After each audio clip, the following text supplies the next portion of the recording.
Respected moderators, my teachers and learned audience and my colleagues. Assalamu alaikum. I am Dr. Tanveer from United Hospital. So my topic of presentation is today rotablation and a contemporary approach and how it has changed over time. So if we move back to history, initially we used to dig the tunnels using hammers. It was a laborious job and sometimes unsuccessful. Then came the dynamites, which broke the rocks within seconds. Similarly, when dealing with calcified lesions prior to rotablation, using multiple balloons were sometimes laborious and even unsuccessful.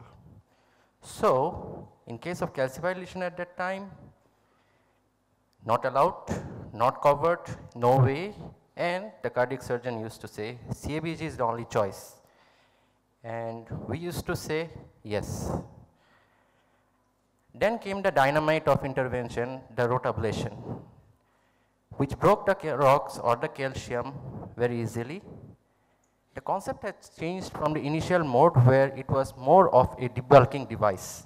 Now it's more of plaque modification.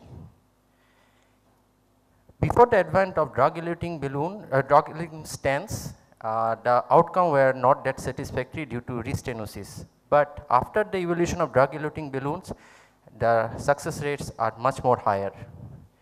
But still there are some barriers, especially there is lack of standardized protocol, the training process is too long and lack of expertise. So it's not very much common everywhere yet. So briefly speaking, the parts of rotablation, it consists of a console, bar, wire, catheter, and advancer, and a dynamite or a foot pedal.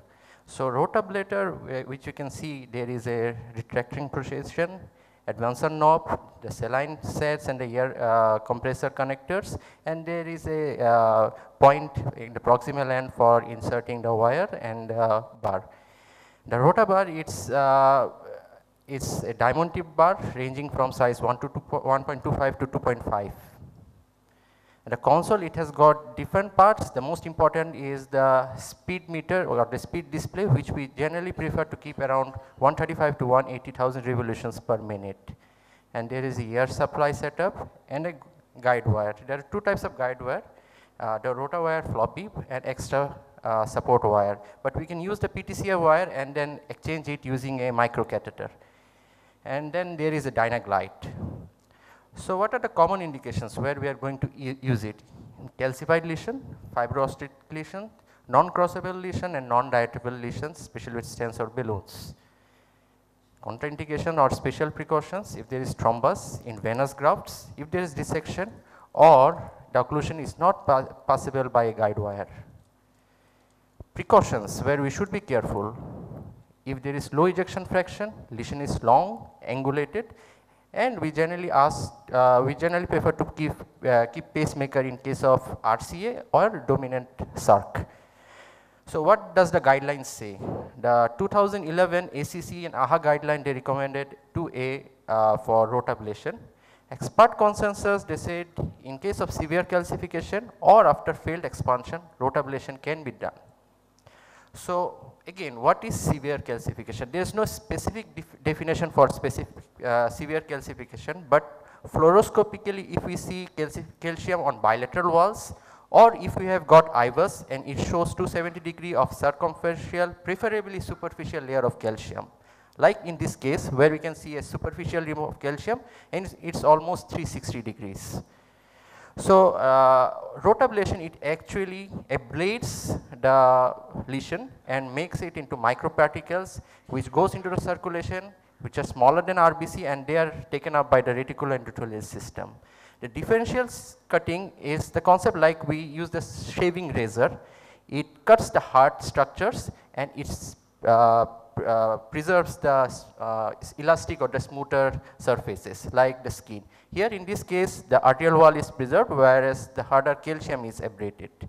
So we can see rotablation, it gets a very fine track for the stent deployation. And post rotablation, if we do the IVUS, there are some indicators which will indicate there is successful rotablation. One is the dissection flap, that there's the calcium is broken down, and then we can see the reverberation shadows. after the initial layer of the calcium, which indicates the calcium has been broken. So some tools and techniques which I will briefly say in this table. The contemporary approach has actually made it simpler, finer and easier. So we can use both radial and femoral access, and curve of the catheter is generally preferred. Catheters are those who have single curve, and in case of guide wire it's preferred to use a PTCA wire then exchange it using a micro catheter.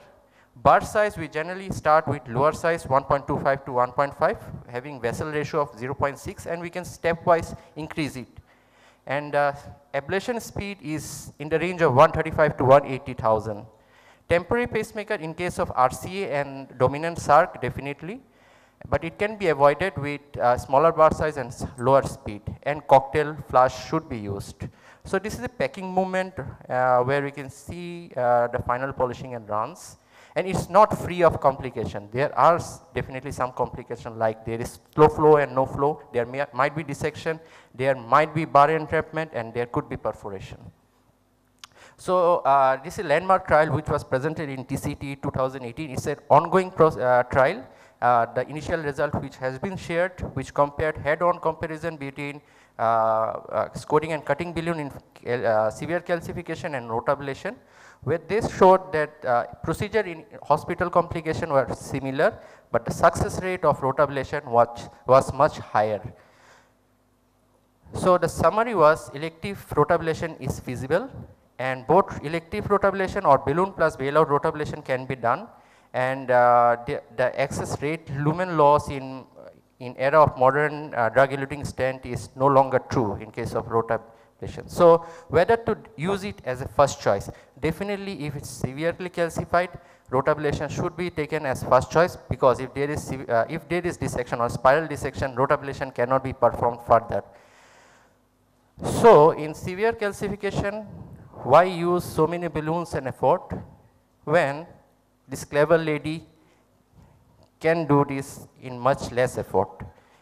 So my take home message, rotablation is an essential tool for calcified lesion, and it should be reserved for the complex cases. The PCI which is complex in cutting balloons might be straightforward using rotablation, and experience is a must before we use rotablation. Finally, I would like to acknowledge and thank my mentor from whom I have learned the rotablation, Dr. Kaysar Nasrullah sir. Thank you, sir.